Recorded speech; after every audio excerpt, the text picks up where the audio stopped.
John Wayne wasn't just a movie star. He was a force of nature. For decades, he defined what it meant to be a rugged American hero. His swagger, his voice, his presence on screen, everything about Wayne was larger than life. But what many people don't realize is that behind the scenes, Wayne wasn't shy about speaking his mind. He didn't play politics in Hollywood. If he didn't like you, if he thought you were unworthy of the screen, or if you clashed with his deeply held values, he made sure the world knew it. And sometimes he wished certain actors would just disappear from the industry altogether. To understand Wayne's grudges, you have to first understand Wayne himself. Born Marion Morrison, he grew up during a time when Hollywood was still shaping its identity. By the time he rose to fame in the 1930s and 40s, he wasn't just acting in westerns. He was becoming the face of them. For millions of Americans, Wayne embodied toughness, integrity, and tradition. He wasn't a man of compromise, and that same stubbornness carried over into his real-life relationships with fellow actors. Wayne's opinions were legendary. If he thought you were a great talent, he'd sing your praises for years. But if you crossed him, or worse, if he thought you disrespected the very essence of what Hollywood should be, you were on his blacklist. And that wasn't a place any actor wanted to be. This wasn't quiet behind-the-scenes gossip either. Wayne wasn't afraid to call people out publicly, in interviews, or even on set. His bluntness was part of his personality, but also made him one of the most controversial figures among his peers. What makes Wayne's grudges so fascinating is how personal they often were. Sometimes it wasn't about a bad performance or a box office flop. It was about values. Wayne had strong political beliefs. And when actors like Marlon Brando used the stage to send political messages, Wayne saw it as an attack on Hollywood itself. Other times, it was more personal, like when Kim Darby was cast in a role Wayne thought should have gone to his own daughter. And in some cases, it was simply professional jealousy or artistic disagreements, like his long-standing rejection of Clint Eastwood's revisionist take on the Western. Each feud revealed a different side of Wayne: the loyal friend, the fierce patriot, the protective father, and sometimes the stubborn traditionalist who refused to see Hollywood evolve. Whether you agree with him or not, one thing is clear: John Wayne shaped Hollywood not just with his performances, but with his influence, and the actors who earned his hatred carried that weight for the rest of their careers. But who were these actors? And what exactly did they do to land on Wayne's personal blacklist? Some were rising stars, others were Hollywood royalty, and one was even a fellow Western legend. As we go through the list, you'll see that each story reveals not just the personalities of the actors involved, but also the changing landscape of Hollywood itself. And it all begins with a woman Wayne believed should never have been in the business in the first place. When it came to Vera Ralston, John Wayne's dislike wasn't just professional. It was deeply personal. Ralston, a former figure skater from Czechoslovakia, had been brought into Hollywood during the 1940s, and many believed her career was built more on studio politics than on genuine talent. She married Republic Pictures studio head Herbert Yates, and almost overnight, she found herself in leading roles she might never have got otherwise. To Wayne, this wasn't just frustrating, it was offensive. Wayne had fought hard for every inch of his career. He started out doing grunt work on film sets, playing bit parts, and worked his way up to become a star. Watching Ralston rise not because of her skill, but because of her personal connection to a studio executive went against everything Wayne valued about Hollywood. He was a firm believer that the industry should reward hard work and talent, not favoritism. The problem was that Yates, completely smitten with Ralston, tried to make her into a star at all costs. He pushed her into big-budget projects, even when audiences didn't respond well to her acting. The more Yates promoted her, the more the rest of Hollywood rolled its eyes. For Wayne, who prided himself on being authentic both on and off the screen, Ralston became a symbol of everything wrong with the studio system. Their professional interactions only made things worse. When Wayne was forced to work alongside Ralston in productions backed by Republic Pictures, he reportedly grew frustrated with her lack of range and weak screen presence. He wasn't shy about voicing his displeasure either, calling her a dreadful actress in private circles. Wayne's friends recalled that he would often complain that her presence on screen dragged down the credibility of the films she was in. But Wayne's disdain wasn't just about acting. He saw Ralston as the reason Herbert Yates mismanaged Republic Pictures. Yates poured money into projects designed to showcase her, ignoring the financial realities of the studio. This reckless obsession eventually drove Republic into decline. To Wayne, Ralston wasn't just an actress he disliked. She represented the downfall of a studio that had once been a home for him and many other working actors. Wayne wasn't alone in his views. Many critics and actors of the time echoed his sentiments. Ralston's heavy accent, limited range, and stiff performances made her a target for ridicule. But Wayne was one of the loudest voices calling her out, and he made no effort to hide his belief that she should never have been given a place in Hollywood. For Vera Ralston, Wayne's contempt may not have mattered in the short term. Her husband's influence guaranteed her roles. But in the long run, Wayne was proven right. Once Yates stepped down and his control faded, so did Ralston's career. Without his backing, Hollywood had no place for her. To Wayne, it was the ultimate validation. He had always believed that true talent rises and that shortcuts never last. And in Ralston's case, he got to watch that belief play out exactly as he predicted. But Vera Ralston was only the beginning. If Wayne despised her for lacking talent, the next actor earned his wrath for something far more personal: political beliefs that clashed violently with Wayne's vision of America. If Vera Ralston got under John Wayne's skin for lacking talent, Marlon Brando bothered him for a completely different reason. Brando had talent in spades. He was electrifying on screen, redefining acting with his raw, method approach. Critics adored him, and audiences couldn't get enough. But to Wayne, Brando wasn't a trailblazer.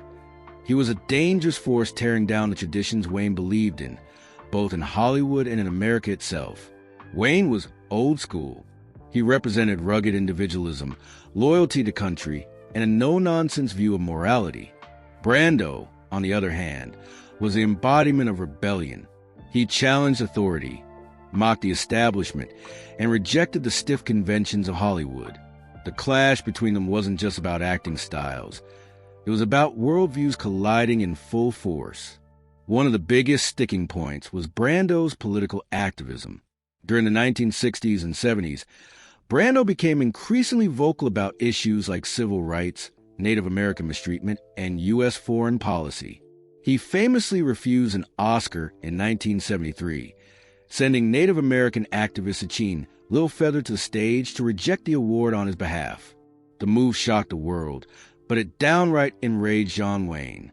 Wayne saw Brando's actions as unpatriotic and disrespectful to the traditions of Hollywood.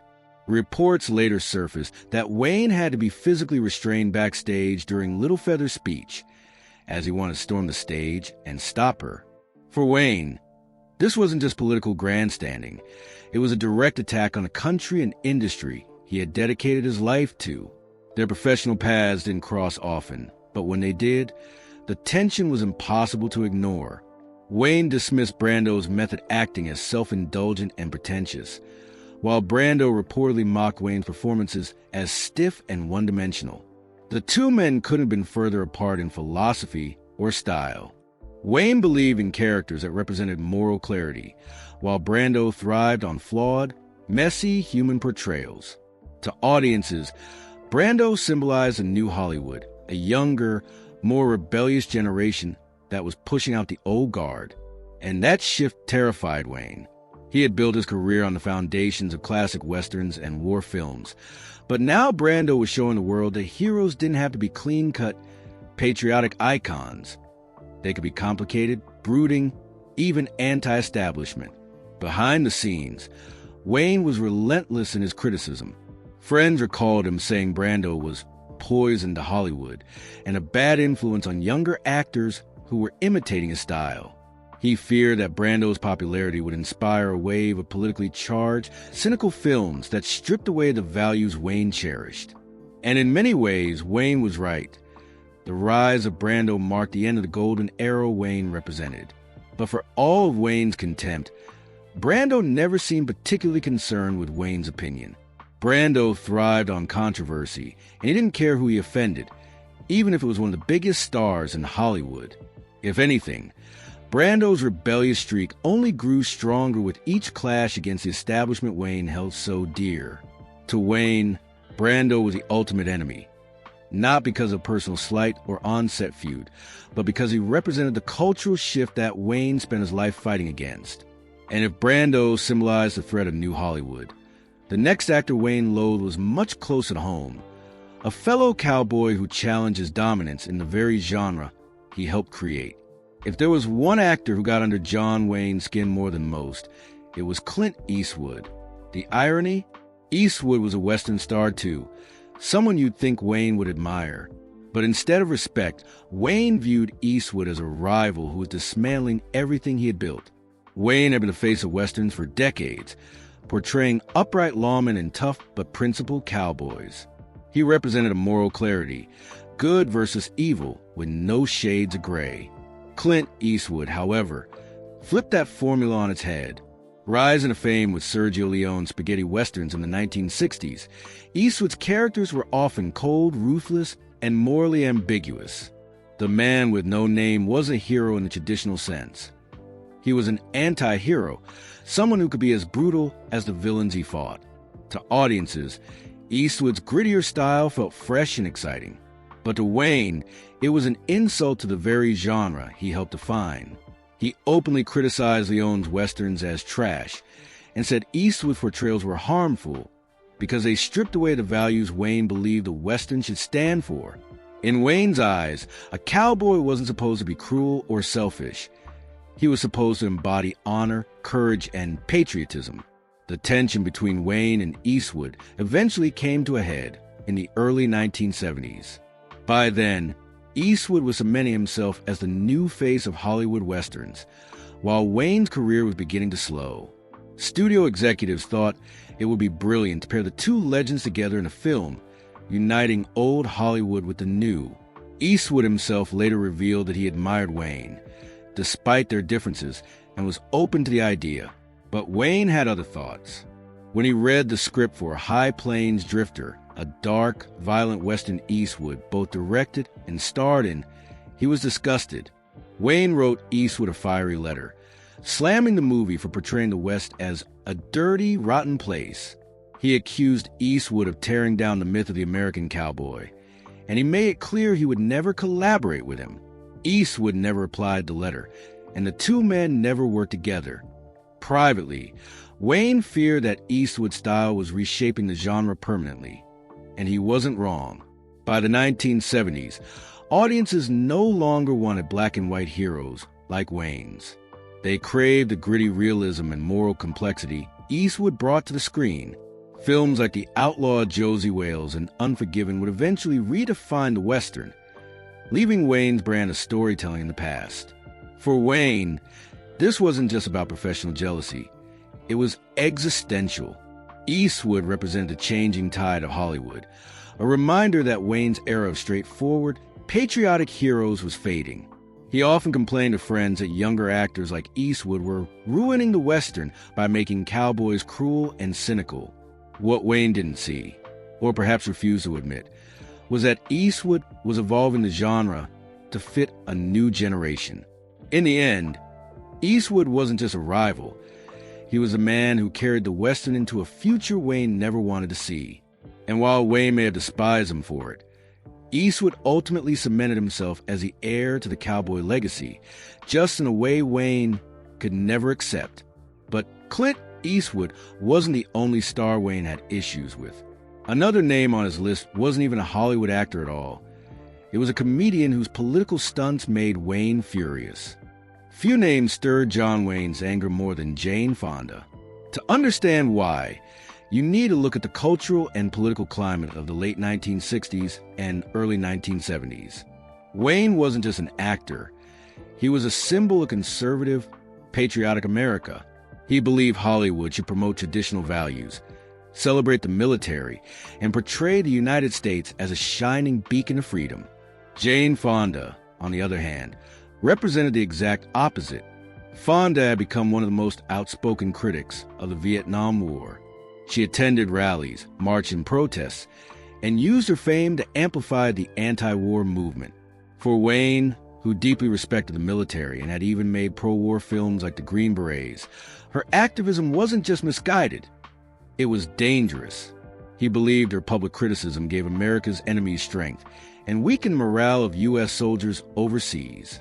But things went from bad to worse in 1972 when Jane Fonda visited Hanoi, the capital of North Vietnam, during the height of the war.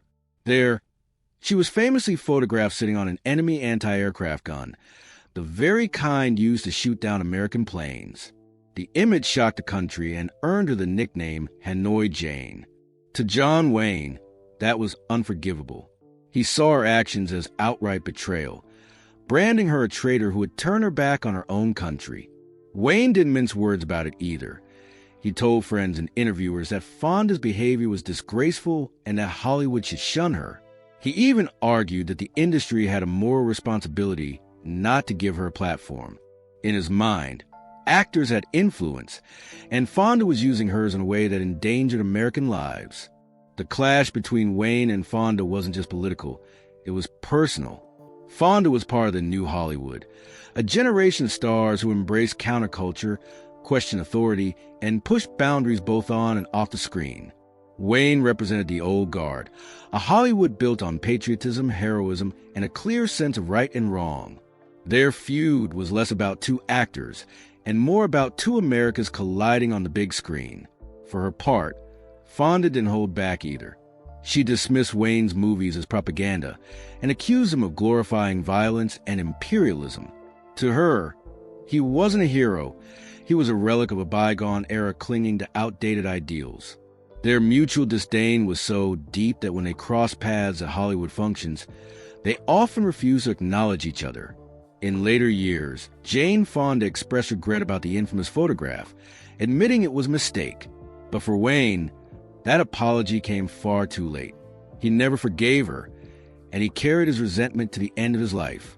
In fact, he once remarked that if he had his way, Fonda would never act in Hollywood again. The feud between John Wayne and Jane Fonda symbolized more than just two clashing personalities.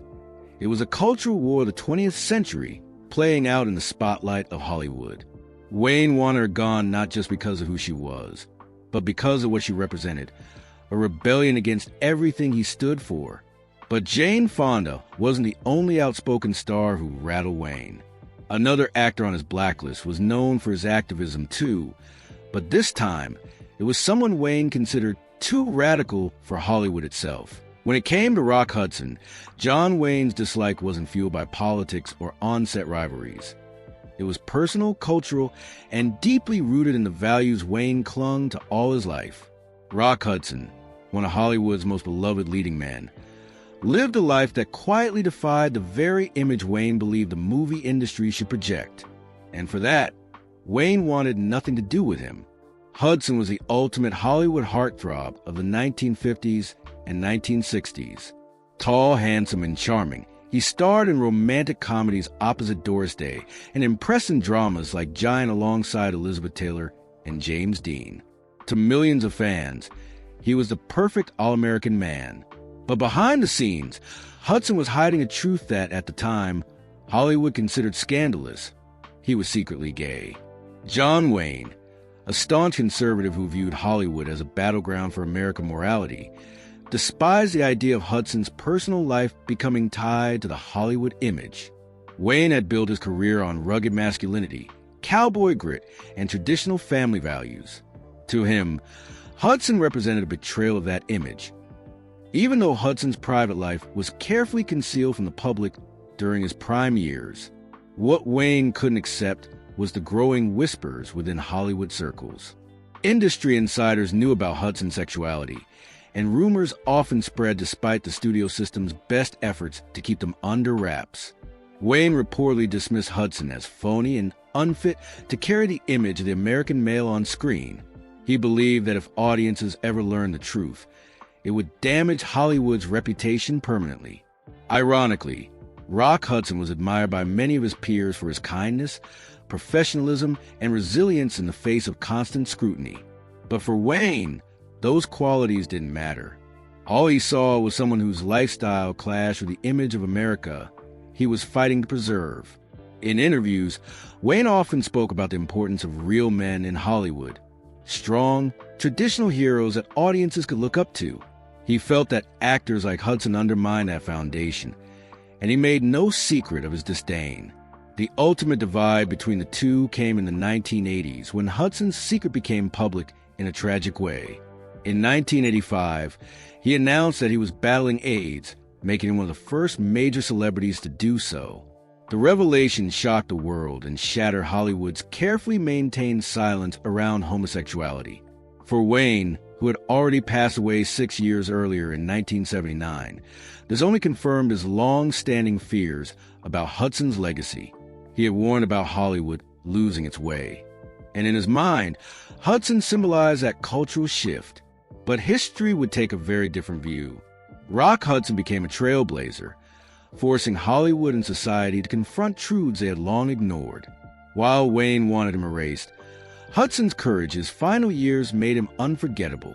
His story outlived Wayne's criticism, leaving behind a legacy of strength and vulnerability that reshaped Hollywood's narrative forever. In the end, John Wayne's list of enemies tells us as much about him as it does about the actors he despised. Each name reflected a changing Hollywood, one Wayne struggled to accept. And while he wished to erase them, their influence only grew stronger with time. Looking back at the list of actors John Wayne wished Hollywood would erase, a pattern begins to emerge. It wasn't simply about personal grudges or petty rivalries. Wayne's disdain often reflected his own battle against a changing world. Every actor he despised represented something bigger than themselves. Shifting politics, evolving cultural values, or personal lifestyles that clashed with his unshakable vision of America. Take Gene Hackman, for example. His gritty, realistic portrayals were the opposite of Wayne's larger-than-life heroes. Or Marlon Brando, whose defiance and social activism challenged Wayne's belief in tradition. Then there was Clint Eastwood, the rising star who redefined the Western genre and threatened to overshadow the very foundation Wayne had built. Each clash told the story of a Hollywood in transition, one that was moving further away from Wayne's ideals. But it wasn't just about the big screen. Off-screen, Wayne's opinions were shaped by his staunch conservatism and his determination to keep Hollywood aligned with what he saw as real American values. That's why actors like Rock Hudson struck such a nerve. To Wayne, Hudson's personal life didn't just stay behind closed doors. It symbolized a Hollywood he didn't recognize, one that conflicted with the world he believed he was protecting. The truth, however, is more complicated. While Wayne viewed these actors as threats to his image of Hollywood, history has shown that they were, in fact, part of its evolution. Hackman and Eastwood reshaped the industry with performances that brought depth and grit. Brando's boldness in both life and art inspired generations of actors to take risks. Hudson, despite living in fear of exposure for much of his life, left behind a legacy of bravery and became an unexpected symbol of strength during a time of crisis. John Wayne's desire to erase these figures reveals more about his own struggles than about theirs. He was a man deeply tied to a specific vision of America, rugged, masculine, unchanging. But Hollywood, like the country itself, was changing whether he liked it or not. And in trying to reject those changes, Wayne found himself at odds with the very industry that had made him a legend. What's perhaps most ironic is that Wayne's enemies and rivals are remembered just as strongly, if not more so, than the conflicts he wanted buried. Today, Gene Hackman is celebrated as one of the greatest actors of his generation. Clint Eastwood stands tall as both an actor and director whose influence spans decades. Marlon Brando remains a cultural icon, and Rock Hudson's name lives on, not because Wayne dismissed him, but because of the courage he showed when the world was least accepting. So while John Wayne may have wanted them erased, history had other plans. These actors didn't just survive Wayne's criticism, they thrived in spite of it. And in doing so, they proved that Hollywood's strength has always come from its ability to adapt, to challenge, and to evolve. And that leaves us with a powerful question. Was John Wayne truly fighting to protect Hollywood? Or was he fighting to protect a version of it that never really existed? Thank you for watching. If you enjoyed this deep dive into John Wayne's secret Hollywood rivalries, don't forget to hit that like button, subscribe for more untold stories, and ring the bell so you never miss a video.